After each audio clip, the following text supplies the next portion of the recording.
Good evening, Dr. Joy, classmates. This is my persuasive speech. Tonight I would like to talk to you about gun control and gun-free zones in America. Does gun control really offer protection to law-abiding citizens? Well, let's be fair. I'll tell you off the bat, I'm in the favor of the right to keep and bear arms as outlined in the Constitution. However, I catch a lot of grief from some of my gun rights advocates because I think there's a limit to that. I don't think the average citizen should have a tank or a rocket launcher at their house. It just doesn't seem to be a need for it. And 30-round clips for your handgun doesn't make sense to me either. Now, let's start off by taking a look at the concealed carry in America. This is an analysis of the FBI crime statistics. I don't know the exact year this was published. I know it was recently. And it shows that all the states that have concealed carry laws have had a reduction in the violent crimes within their state. Now, I also want you to notice on this slide that it makes the fact that states the fact that every public shooting since 1950, except one, were in locations where citizens were banned from carrying handguns. And also states on here that Europe has had 3 of the worst 6 school shootings. We'll talk about that more later. Let's take Kennesaw, Georgia, for an example. In 1982, Kennesaw passed a law requiring head of households to keep at least one firearm in the residence. After that law passed, burglaries dropped 89%. Today, the violent crime rate in Kennesaw is still 85% lower than Georgia or any of the nation's averages. All right, let's take a look at Texas. This is the statistics, the last published that I could find from the Daily Texan, showing the conviction rates of concealed handgun carriers. As you can see, less than 0.2% of the convicted felons in Texas for the 5 years reported were handgun license holders. Now let's take a look at violent crime.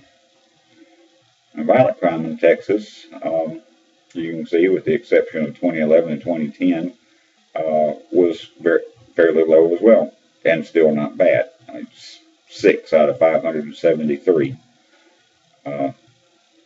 were convicted of murder or manslaughter. And that's probably people that shouldn't have had a concealed carry. You can blame the government on that for giving them a gun a right to carry in the first place. Now let's look at gun control in other countries. A recent study by the Harvard Journal of Law and Public Policy has determined that more guns equal less crime. Sounds logical to me. Criminals don't go where there's a chance that they can be shot at or shot back at. And also, they also determined that nations with stricter gun laws have substantially higher murder rates. We'll talk about that more in a second, too. In fact, the 9 European nations with the lowest gun ownership rates have 3 times that of the 9 countries that have the highest gun ownership rate for crime. Take the United Kingdom, for example. Possession of handguns is illegal there, has been since 1997. Yet their violent crime rate is over 4 times that of the violent crimes in the United States. Now I want you to notice on the bottom right of this slide what a little red arrow is. There's actually a group of doctors there that have called for a ban on certain types of kitchen knives. Do we really want to get to that point in the United States? Guns are first. What's next? Now let's talk about a little bit about the advocates of gun control. Now, let's take Sharon Watts, for example. She's the president of Moms Demand Action. It's one of Michael Bloomberg's groups. She claims that no criminal has ever been stopped by anybody other than a law enforcement officer with a gun, or by killing themselves. Only question I have to ask is, why does she and Michael Bloomberg employ armed bodyguards to protect them if a citizen with a handgun has never stopped the crime?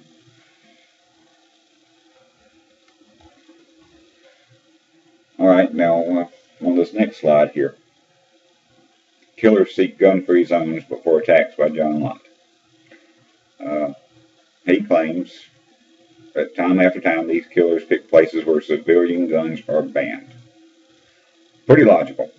If I wanted to do the maximum amount of damage with the least possible interference, that's where I'd go. I mean, most criminals are crazy. They aren't stupid. Let's face facts here. There's a lot of smart criminals out there that are just a little nuts.